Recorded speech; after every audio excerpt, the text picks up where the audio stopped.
Welcome to the Politics of Everything. I'm Amber Daines, your host and podcast producer.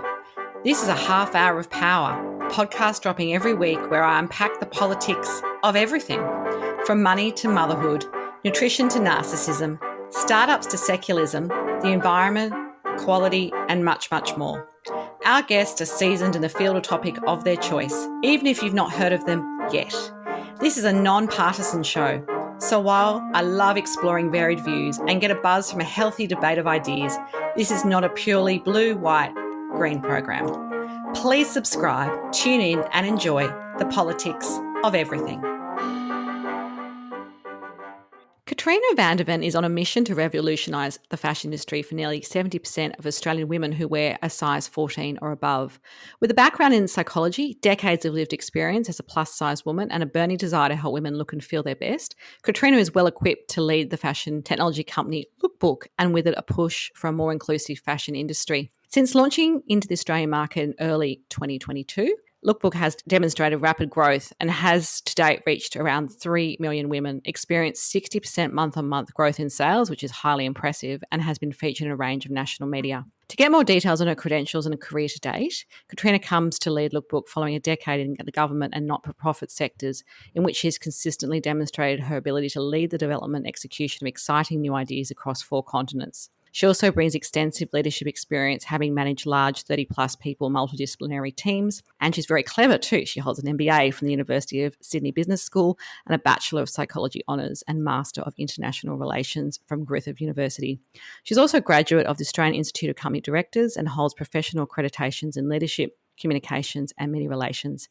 We in fact first crossed paths when I interviewed Women for Election CEO Lysia Heath for episode 182. So let's dive into the politics of body size. Welcome, Katrina. Thanks for having me, Amber.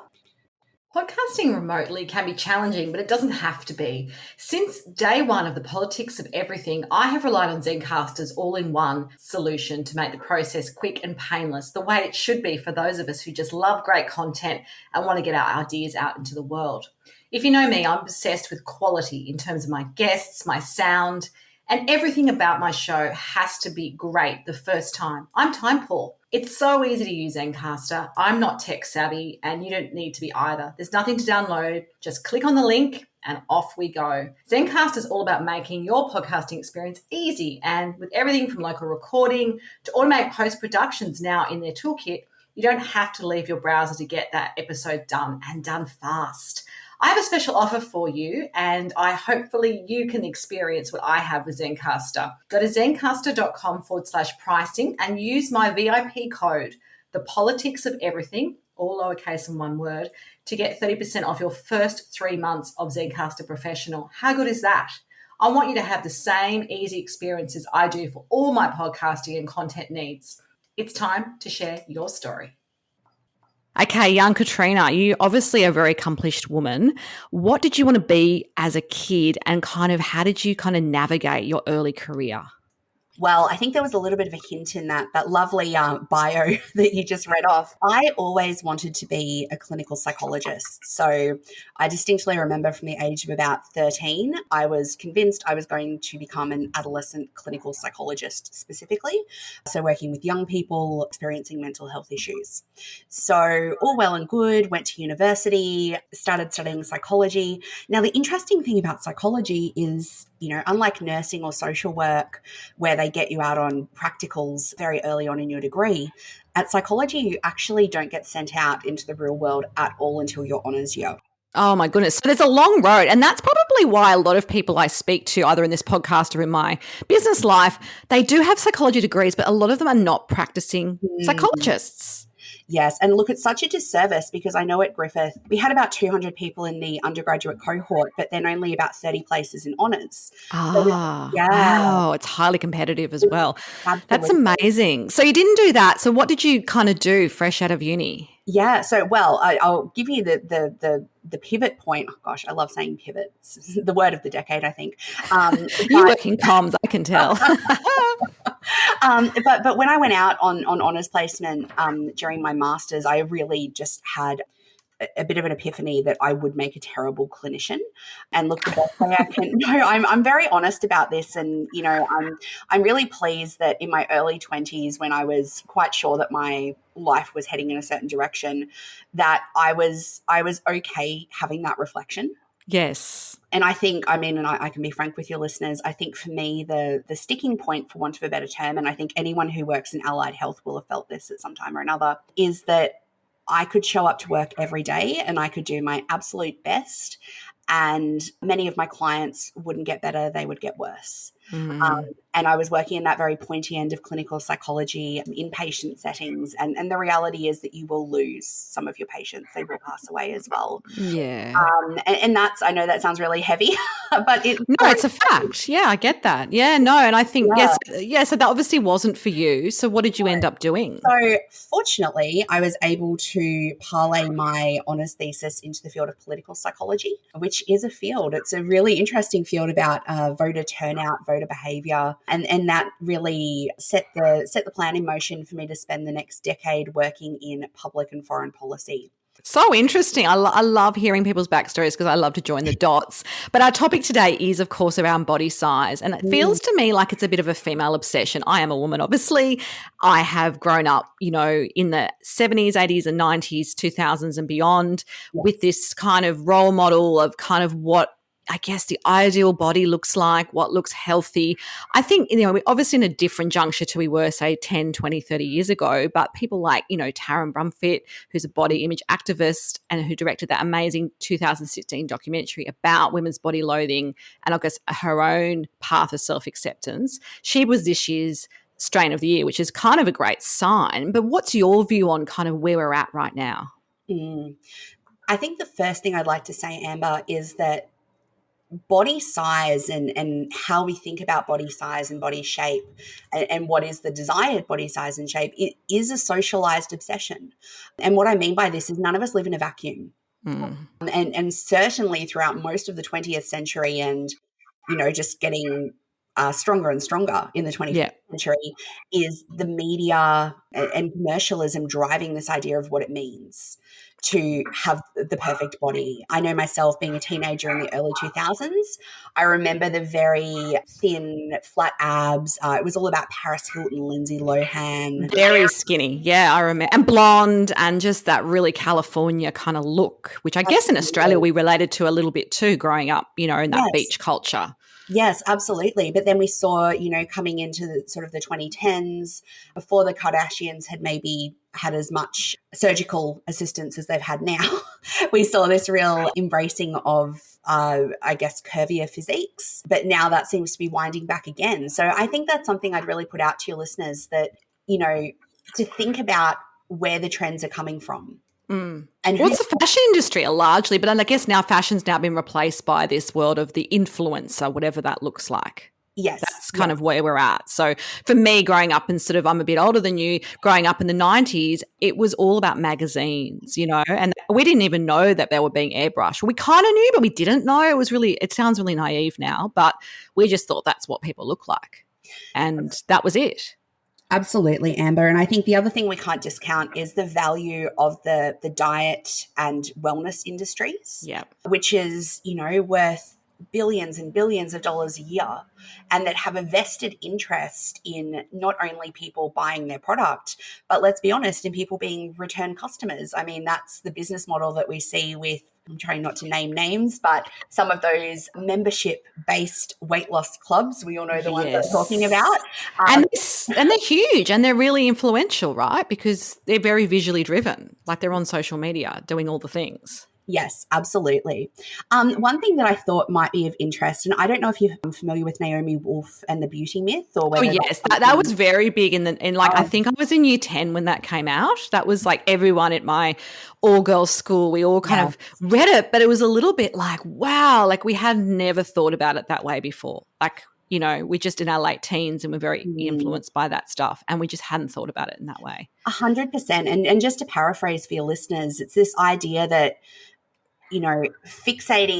encouraging women to fixate on the shape and size of their bodies and the pursuit of thinness isn't actually anything to do with beauty. It's certainly nothing to do with wellness or health or however we want to couch that, but it's an obsession with obedience. And I just think that's so powerful, this idea that if you're so fixated on what you look like, being able to fully engage in the world, it can be really hard because so much of your mental and physical energy is taken up Thinking by about focusing that on. stuff. Yeah. Mm, Yeah, I think that's a great reminder. I'd forgotten all about that book, but that was really, really big at the time, and probably some really, I guess, lessons which are still relevant for all of us as we kind of navigate this body size topic.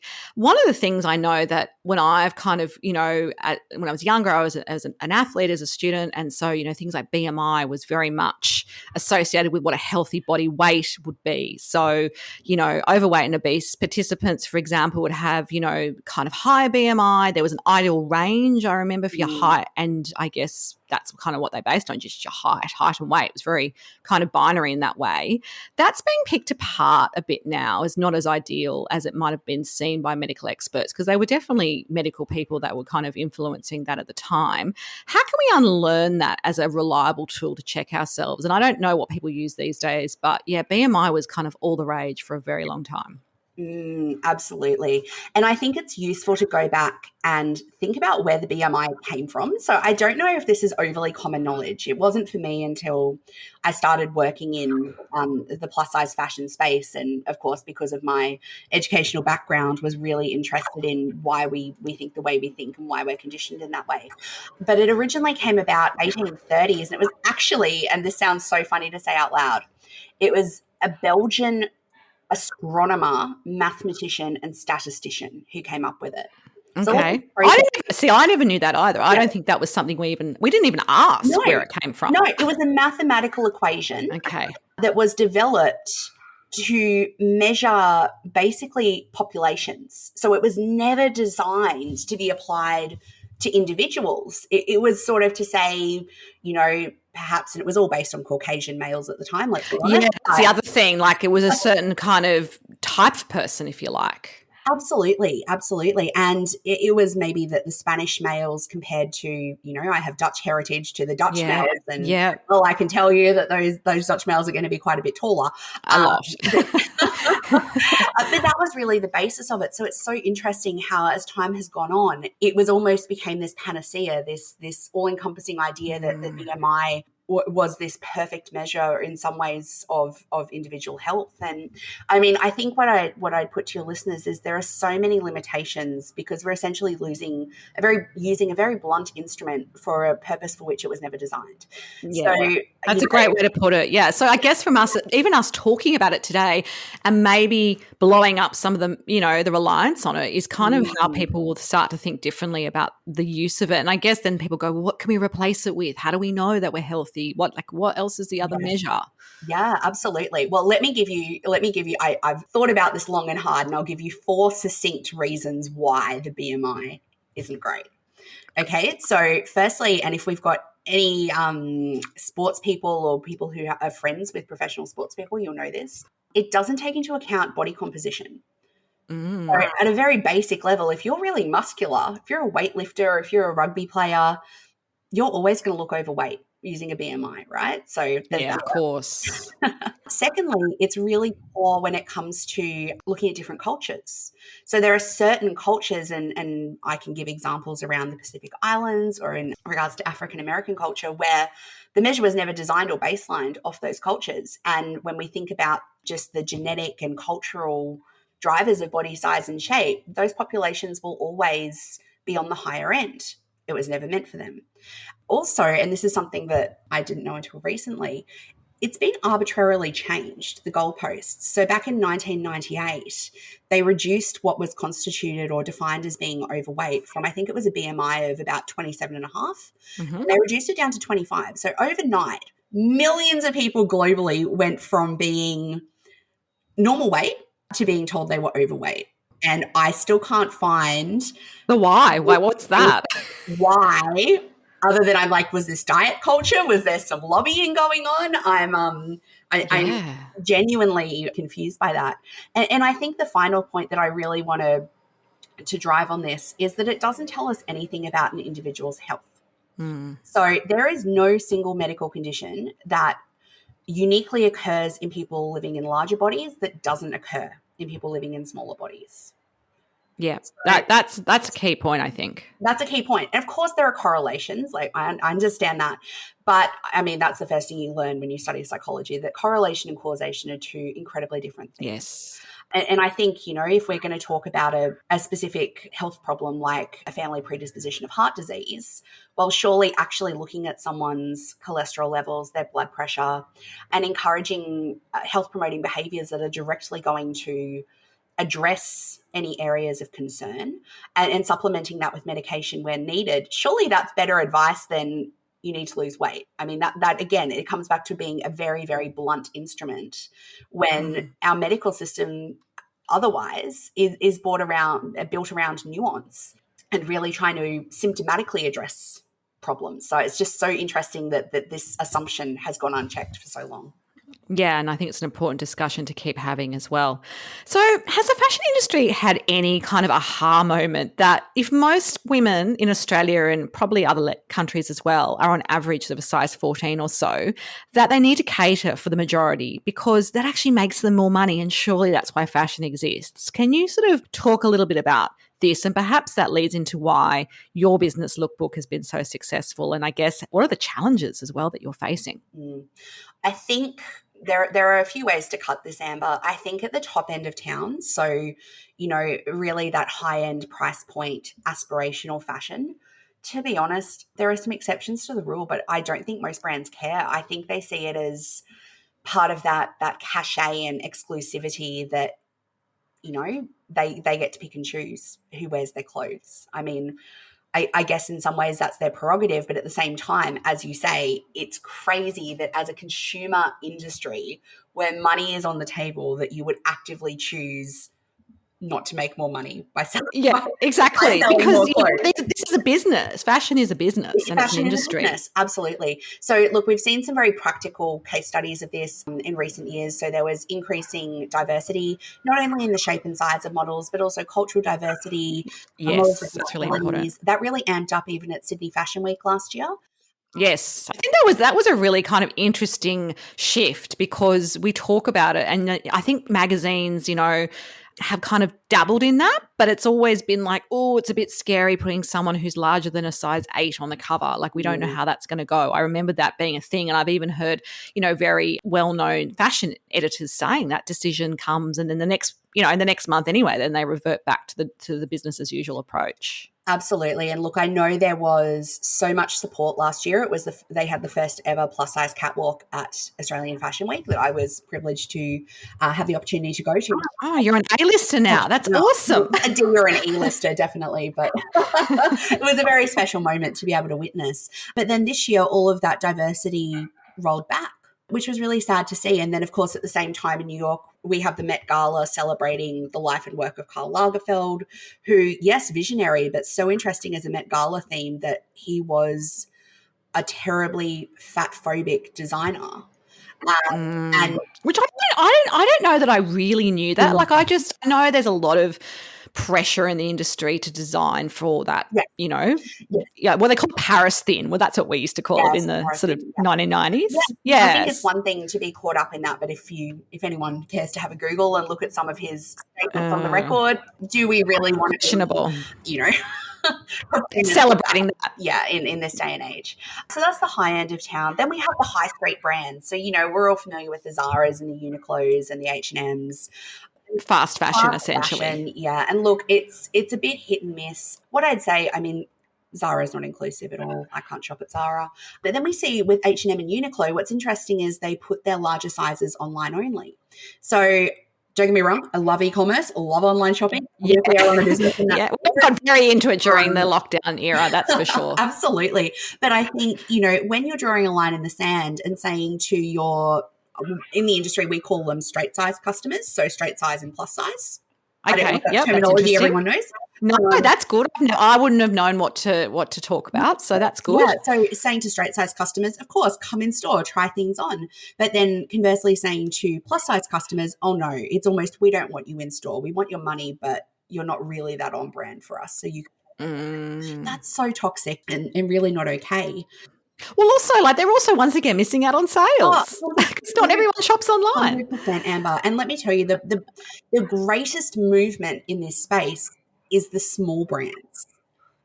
Right, like yours, I guess, and others. And I look, there are a few that are doing really, really well, and I do follow them on social because it's just, I love watching, you know, as business owners, watching them thrive. 100%. And I think it might be because they're on the ground, so to speak, and a lot closer to their customers and understanding their customer needs. But with LükBook, we're essentially a marketplace. So we house about 25 small independent plus size brands. And some of them didn't start out as plus size brands, and a lot of them aren't exclusively plus size.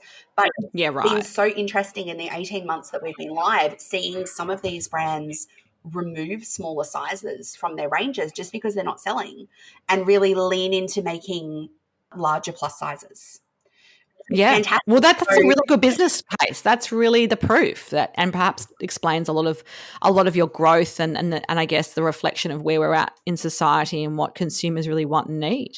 Absolutely. So I have that glimmer of hope. While I think the big end of town's still slow to get the message, there's a little bit of chipping away. We're getting there.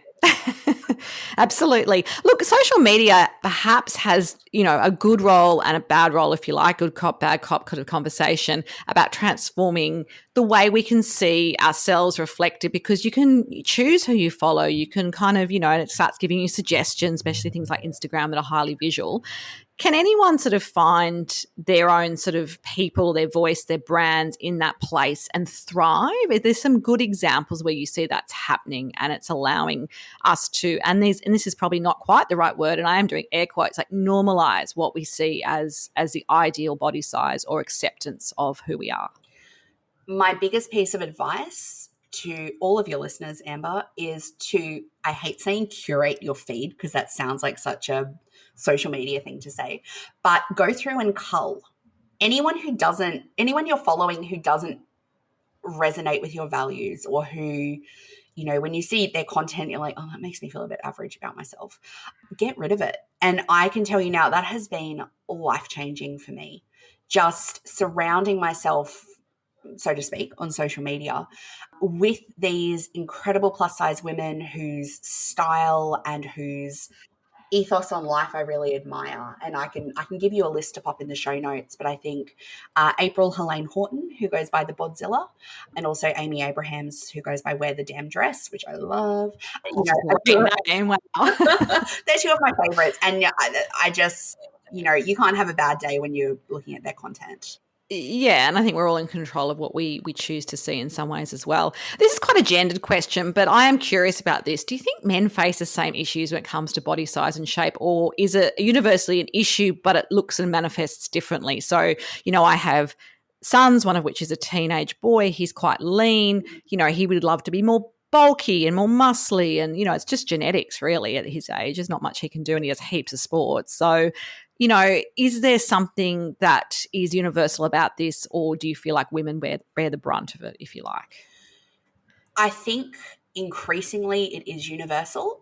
I do believe that throughout probably, you know, the mid to latter part of the 20th century, you know, and it goes alongside things like feminism and the role of women, and we don't have time to unpack all of this, right? But if we look at— That's a whole other chat. But I am curious to touch on some of those ideas and I guess let people think a little bit deeply about what this means for society as a whole. Yes, and I think if we go back to that Naomi Wolf quote and think about it in terms of weight loss, body image, female obedience, well, that was very much of that time. It still rings true. But as we've reached greater gender equality, I think there is increasingly more equal pressure on men and women when it comes to achieving an idealized body size and body shape. And I think, unfortunately, for so long, the concept of body image has been couched as a female issue. And just the part of me that's an absolute nerd for research methodology is sitting here going, well, if people think of it as a female issue, how has the research been skewed? How have the people that we've talked to been skewed? And how likely have men been to actually speak up or be counted as people who struggle with this as opposed to going, well, that couldn't affect me. It's a women's issue. So yeah, that's right. Yeah, I think you're right. And it is good to kind of, I guess, play that out, even if we don't have the answers. Absolutely. So I really do think that once, we're getting better at removing some of those gender-based assumptions. And I think moving forward that it will be much more equal in terms of the male versus female presentation of some of those concerns. If we spoke in a year's time, what would be your number one goal to have achieved and why? And it doesn't just have to be about business, it could be personal. So I am working on something quite exciting at the moment.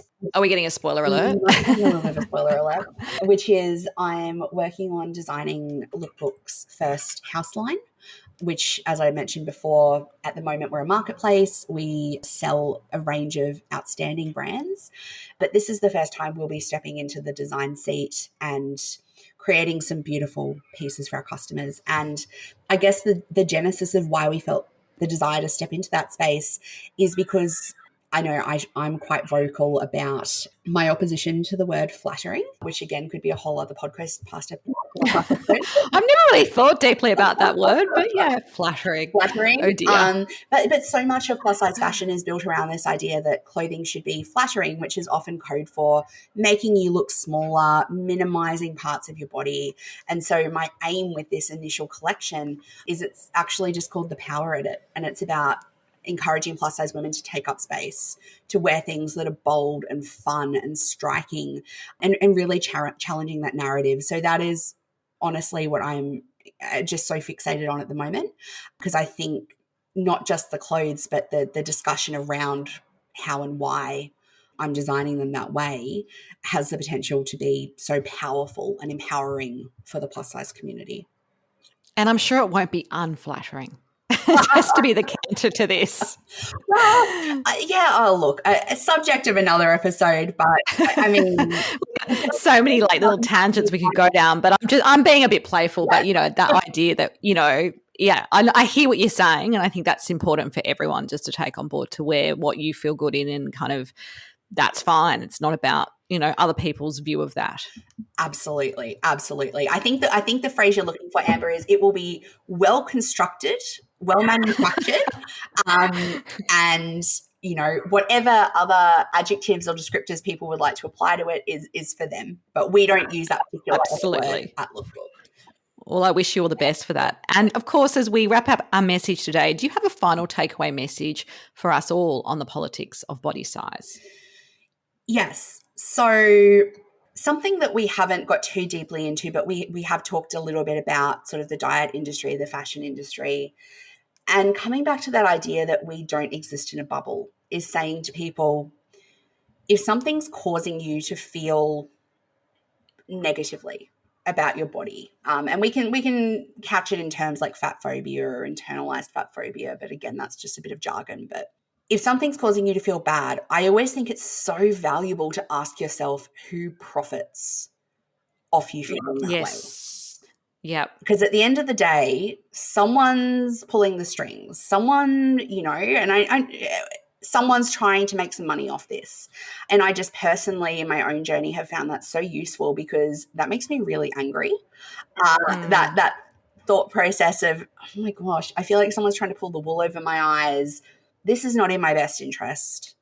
And I think it's a really valuable tool for reframing. So that's my challenge to your listeners, to think about who profits off this feeling.